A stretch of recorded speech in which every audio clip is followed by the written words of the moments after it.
저보고 빨리 돈을 벌어서 집안에 보탬이 되라는 말만 하셨죠.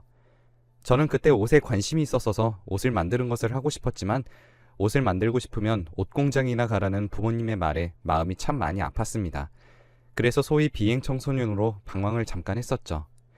그때 만났던 남자친구가 저를 위로해준다고 술을 사주었고 그렇게 하루를 보내게 됐습니다. 아기를 가지고 나서야 엄마에게 말했습니다. 당연히 부모님께서는 노발대발하셨고 자기는 이런 문란한 딸을 둔 적이 없으니 당장 나가라고 하셨어요. 저는 그렇게 집에서 나와 혼자 살게 되었는데요.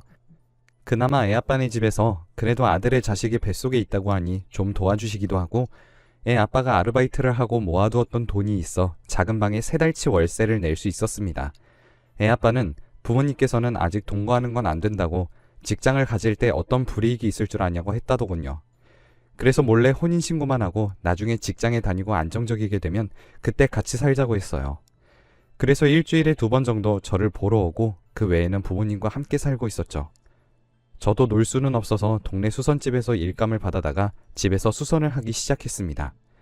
옷을 좋아했던 터라 그전부터 제 옷을 손수 바느질해서 수선하기도 했고 요즘 말로 리폼도 하고 했었기에 제 일솜씨를 보고 칭찬을 받기도 했었죠. 조금씩 돈을 모으나 싶었는데 어느 날 보니 모아둔 돈이 사라져서 애 아빠에게 물어보니까 그 돈을 홀랑 가지고 나가 술값으로 다 썼다고 하더라고요. 그래서 그 돈은 생활비인데 그렇게 가져다 쓰면 어떡하냐고 하니까 이 월세도 자기가 내줬는데 그 정도는 받을 수 있지 않냐고 오히려 적반하장으로 화를 내더군요. 그날 이후 애아빠는 제가 벌어온 돈을 술값으로 쓰는 데에 주저함이 없었습니다. 거기다가 술에 잔뜩 취해서 저희 집에서 자고 가기도 하고 제가 돈을 따로 숨겨뒀더니 돈 어딨냐며 저를 때리기도 했죠. 내가 이곳에서 계속 살아야 하는 생각이 들었지만 그래도 뱃속의 아이가 애비 없는 자식이라는 말을 듣지 않게 하기 위해 참고 참으면서 하루하루를 보냈답니다. 그러던 어느 날 일을 마친 것을 가져다주고 장을 봐서 오는데 집에서 이상한 소리가 들리더라고요. 그래서 조심히 문을 열고 들어가 보니 글쎄 애아빠가 웬 여자랑 집에서 불륜을 저지르고 있었고 제가 놀라서 그 자리에 우뚝 서 있으니까 오히려 인상을 쓰면서 왜 평소보다 빨리 오고 난리냐고 짜증을 내더니 여자와 같이 집 밖으로 나가는 게 아니겠습니까? 저는 털썩 주저앉아서 펑펑 울었어요. 임신만 하지 않았어도 이렇게까지 비참하진 않았을 거란 생각과 함께 뱃속의 아이까지 미워지더라고요. 배를 감싸쥐고 아이에게 미안하다 말하면서 펑펑 울었습니다. 그런데 그날 이후로 애아빠가 집에 들어오질 않더라고요. 그렇게 시간이 흘러 애아빠가 저를 버렸다는 걸 알게 되었습니다. 저는 어쩔 수 없이 20살 그 어린 나이에 혼자 산부인과로 가서 애를 낳았죠. 병원에서 아이를 낳고 누워있는데 다른 침대에는 남편들이 와서 고생했다고 하기도 하고 엄마가 와서 맛있는 것들을 챙겨주기도 하는 모습을 보니 또다시 눈물이 나더군요. 한참을 울고 나서 전 아이를 안고 엄마가 몸이 부서지더라도 모자람 없이 살 수 있도록 열심히 하겠다고 마음속으로 다짐했습니다. 병원에서 나와 다시 일감을 받아 일을 하고 있는데 애아빠의 어머니께서 찾아오셨어요.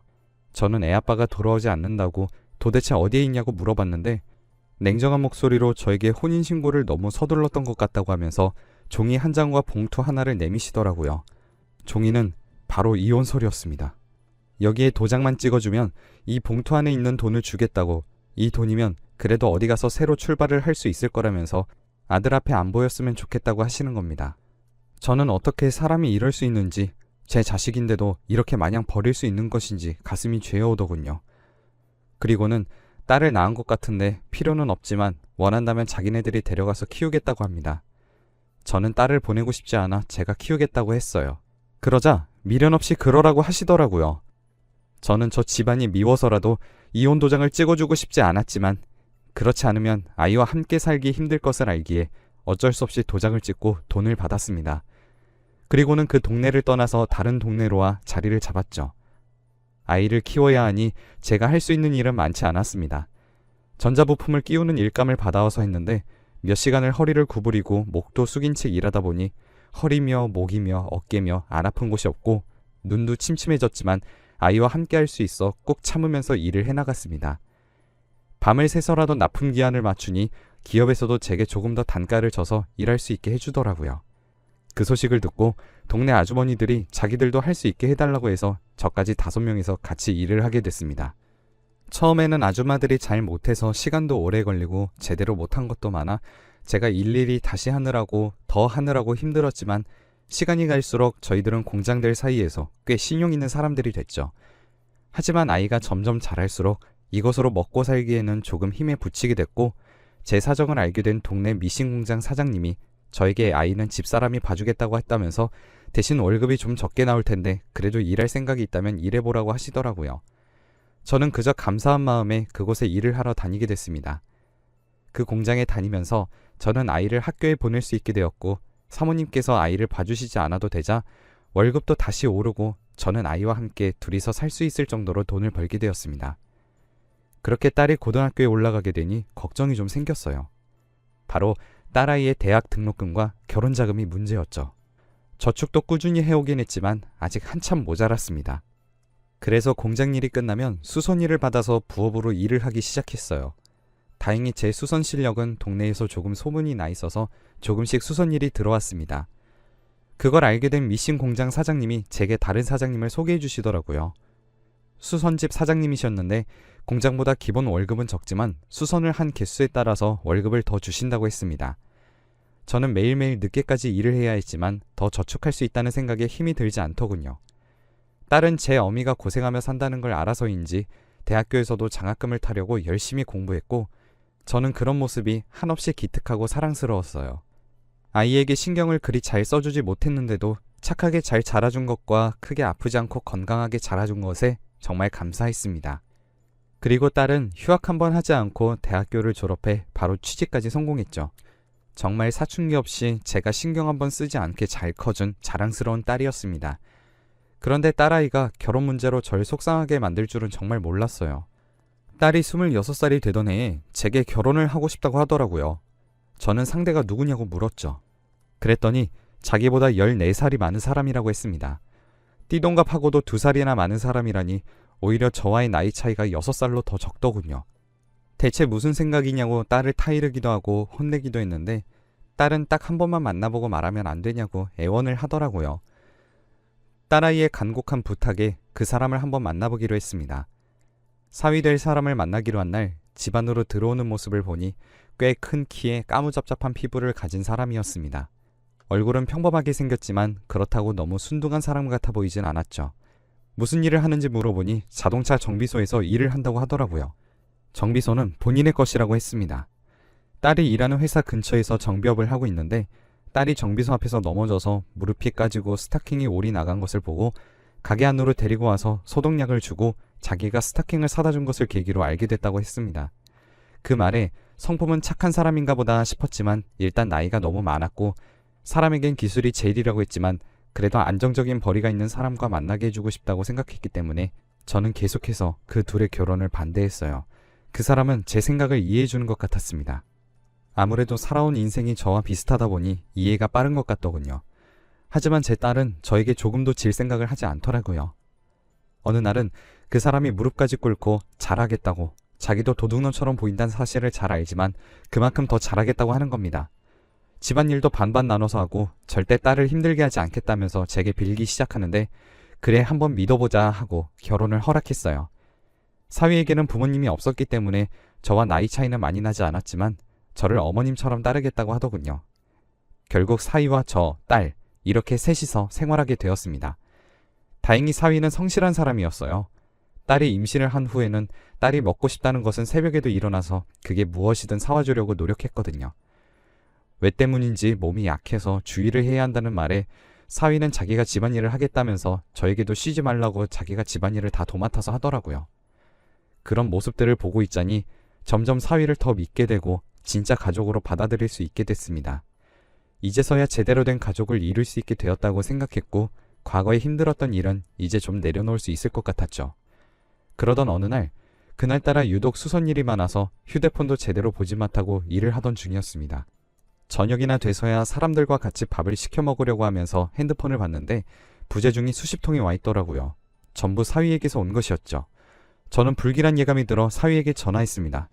그러자 사위가 울부짖으면서 딸이 사고를 당해서 지금 수술실에 들어갔다고 하길래 저는 곧바로 병원으로 향했죠. 수술실 앞에서 사위가 눈물을 흘린 채 앉아 있었습니다. 얼마나 운 것인지 눈이 퉁퉁 부어 있더라고요. 대체 무슨 일이냐고 물어봤습니다. 딸아이가 딸기가 먹고 싶다고 해서 같이 과일 가게로 향하고 있는데 가는 길에 아이들이 뛰어오느라 제 딸아이를 못 봤는지 제 딸아이를 밀쳤다고 했습니다.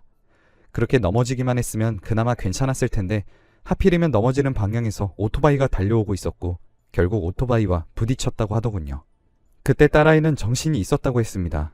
그런데 일어나서 걸으려는 순간 갑자기 풀썩 주저앉았다고 해요. 그리고는 걸을 수가 없다고 다리에 힘이 들어가지 않는다고 눈물을 흘리더니 그대로 기절을 했다고 합니다. 병원에 와서 보니 부딪히면서 내부에 출혈이 생겼고 그게 신경을 누르고 있어서 다리가 안 움직이는 것 같다고 하며 신경이 미약하게 손상을 받긴 했지만 재활운동을 잘 한다면 다시 걸을 수 있을 것이라고 했죠. 저는 저도 모르게 바닥에 주저앉아 버렸어요. 딸아이가 잘못된 것이 아니란 것에 대한 안도감 때문이었죠. 정말 그때의 심정은 다시 느끼고 싶지 않습니다. 그렇게 아이가 수술을 하고 나왔는데 의사의 표정이 좋지 않더군요. 저와 사위는 혹시 수술이 잘못된 건 아니냐고 물었습니다. 그런데 수술은 잘 됐다고 했어요. 하지만 산모에게 스트레스가 너무 심했던 것인지 유산하게 됐다고 하더라고요.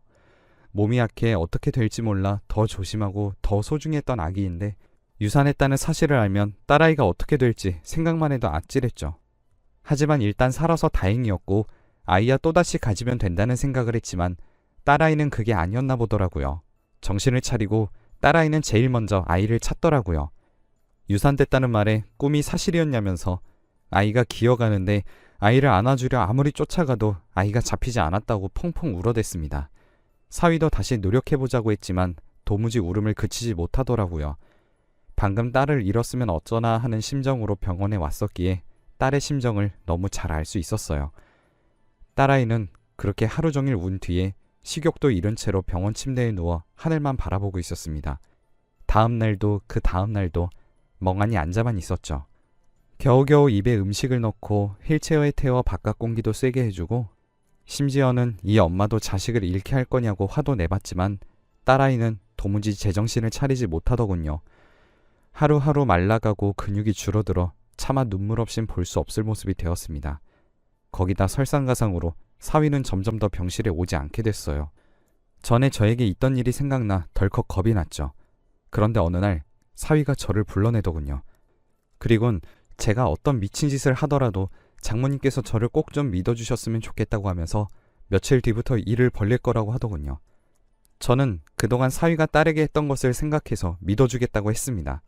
그리고 며칠 뒤 딸의 병실을 찾아갔는데 딸이 비명을 지르는 소리에 깜짝 놀라서 병실 안으로 들어갔습니다. 간호사도 놀라서 안으로 들어오더라고요. 당장 오늘이라도 죽어도 괜찮다는 듯 모든 것을 내려놓았던 딸의 눈동자에 분노의 눈빛이 아른거리고 있었습니다. 간호사는 딸을 한번 살펴보더니 다행히 이상은 없는 것 같다면서 병실을 나갔어요. 대체 무슨 일인가 싶었는데 사위가 병실 안으로 들어왔습니다. 그러자 딸이 핸드폰 화면을 사위에게 내밀더라고요. 그곳에는 낯선 여자와 함께 나눈 대화 내용이 있었습니다. 불륜 사진과 함께 차마 보기에는 힘들 정도의 남사스러운 내용들이었죠. 사위는 핸드폰을 뺏어들더니 딸을 무표정하게 바라보며 말했습니다. 내가 아무리 옆에 있어도 당신은 내가 도움이 되질 않지 않냐. 그날 이후로 날 한 번도 바라봐주지 않고 나를 위해 건강해지려고 노력해주지도 않는다. 나도 참고 이해하려고 했지만 이제는 너무 힘들고 지친다며 그 사람 곁에 있으면 위안을 얻는다며 말을 하면서 왜 허락 없이 남의 핸드폰을 뒤져보는 거냐며 최악이라고 딸아이에게 자기 핸드폰을 뺏어들고는 그대로 병실로 나가더군요. 그 모습에 딸은 사위를 쫓아가려고 침대에서 내려왔지만 신경에 상처가 났는데도 재활운동을 전혀 하지 않아 힘없이 그대로 넘어져 버리더라고요. 저는 딸을 잡아서 침대에 앉혀놓고는 사위가 향한 곳으로 달려갔습니다. 사위는 저를 보고서도 병원 앞에 세워져 있는 알 수 없는 차를 타고 떠났죠. 저는 너무나 허망했습니다. 제 남편도 저를 버리더니 이제는 딸까지 이런 일이 생겼다는 사실에 제가 다 잘못한 것 같았거든요. 딸은 엄마 팔자 닮는다는데 이 모든 것이 제 탓인 것 같아 딸에게 죄스러웠습니다. 하지만 한 가지 마음에 남아있는 게 사위가 자신을 믿어달라고 한 말이 혹시 무언가 하려는 것일까라는 생각이 들더군요. 또 한편으로는 바람핀 것을 이렇게 무마하려고 제게 미리 선수친 것은 아닌가 하는 생각도 함께 들어서 머릿속이 혼란스러웠어요. 하지만 그보다도 먼저 딸의 곁에 있어줘야 했기에 저는 딸에게 향했습니다. 딸은 넋이 나간 것처럼 보이더군요. 다음날 딸은 사위에게 몇 번이고 전화하는 것 같았습니다. 하지만 없는 번호라는 안내만 계속해서 나왔죠. 제게 집에는 안 들어오냐고 물어보더군요. 그날 이후로 사위가 집에 들어오지 않는다고 말했더니 딸은 주먹으로 침대를 마구 때리더라고요. 딸은 다음 날부터 그놈을 자기가 찾아서 죽여버리겠다며 이를 악물고 재활운동을 하기 시작했습니다. 음식도 잘 먹지 않았던 터라 몇 번을 개원했지만 그러면서도 악착같이 음식을 먹더라고요. 그리고 몇 달이 지나자 놀랍게도 딸은 이제 2다리로 멀쩡하게 걸을 수 있게 됐습니다. 결국 건강해진 딸은 퇴원을 할 수 있게 되었고 병원을 나서는데 병원 앞에 웬 여자가 서 있더라고요. 어디서 많이 본 것 같다 싶었는데 딸이 마구 뛰어가더니 그 여자의 뺨을 때리기 위해 손을 올렸습니다. 하지만 그 여자는 딸의 손을 막더니 상자를 하나 줬어요. 딸은 그 상자가 뭔지 보지도 않고 그대로 상자를 내리쳤죠. 그러자 색색깔의 수많은 봉투들이 바닥에 흩뿌려졌습니다. 그 여자는 딸에게 후회할 짓 하지 말고 그 내용물이 뭔지 먼저 보라고 했어요. 딸은 주먹을 꽉 쥐더니 봉투를 쥐어 안에 있는 내용물을 봤습니다. 그것들은 모두 사위가 딸 앞으로 보낸 편지였습니다. 하루에 한 통, 못해도 3일에 한 통 되는 편지들은 일기처럼 그날 자기가 무엇을 했으며 건강이 빨리 나아지길 바란다고 아이는 또 만날 수 있을 거라는 딸을 다독이는 편지였어요. 딸은 대체 이게 무슨 상황인가 알 수 없어 그 여자를 바라보았습니다. 알고 보니 그 여자는 사위가 새들었던 곳 주인집의 딸이라고 하더군요. 그곳에서만 10년을 살았는데 부모님이 안 계시다 보니 주인집 어른들을 부모님처럼 잘 따랐고 그러다 보니 그 딸도 친남매처럼 살았다고 했죠. 그런 오빠가 어느 날 갑자기 찾아와서는 도와달라고 눈물을 흘리는데 자기 남편이 절대 안 된다고 말리는 것을 무릎까지 꿇고 도와달라고 하는 통에 어쩔 수 없이 도와주었다고 했습니다. 핸드폰도 없애고 과거에 살았던 주인집 댁에서 얹혀 살면서 집안일도 도와드리고 아침부터 밤까지 일만 하고 있다고 했습니다. 딸은 눈물을 흘리면서 오빠는 어디 있냐고 했고 부모님 댁에서 기다리고 있다는 그 여성의 말에 저도 같이 그곳으로 향했죠. 저희가 온 모습에 노부부는 말없이 집 안으로 저희를 들였습니다. 그리고 사위가 살고 있었다는 방을 보여주는데 정말 간소하더군요. 친구들과 술 약속 한번 나가지 않고 막노동도 뛰면서 일을 한다고 다른 곳에 출장까지 가면서 일을 하고 있었다고 하더군요. 그 여자분께서 제 딸의 손을 잡으며 오빠의 노력이 헛된 것이 아니게 되어서 기쁘다고 건강해져서 다행이라고 해주시는데 딸과 저는 눈물을 펑펑 쏟아냈습니다. 그리고 늦은 밤이 되어 문 열리는 소리가 나기도 전에 딸이 재빠르게 현관으로 향하더라고요. 자기 남편의 발소리는 잘 알고 있었나 봅니다. 철문을 열고 들어오던 사위는 자기를 기다리고 있는 제 딸의 모습에 깜짝 놀랐고 곧이어 눈물을 흘리더니 제 딸을 꼭 안아줬습니다. 그러면서 미안하다고 마음을 힘들게 해서 미안하다고 말을 하며 제 딸에게 사과를 하더군요. 그 모습을 보고 있자니 사위는 제게 믿어달라고 먼저 말을 해줬음에도 불구하고 오해만 했던 제가 그렇게 어리석을 수가 없고 미울 수가 없었습니다. 그 다음 날부터 저희는 함께 살았던 곳으로 돌아와 다시 셋이서 오손도손 살게 되었어요. 저는 결혼에 실패했지만 딸아이는 정말 좋은 사람을 만난 것 같아 다행이네요. 딸아이는 임신을 하면 또 위험해지진 않을까 걱정하는 것 같지만 사위가 좋은 사람이니 사위를 믿고 또 자식을 가지려 노력하는 것 같습니다. 그 언젠가 예쁜 손주, 손녀들로 이 집이 떠들썩해지는 날이 있겠죠. 제 사연은 여기까지입니다.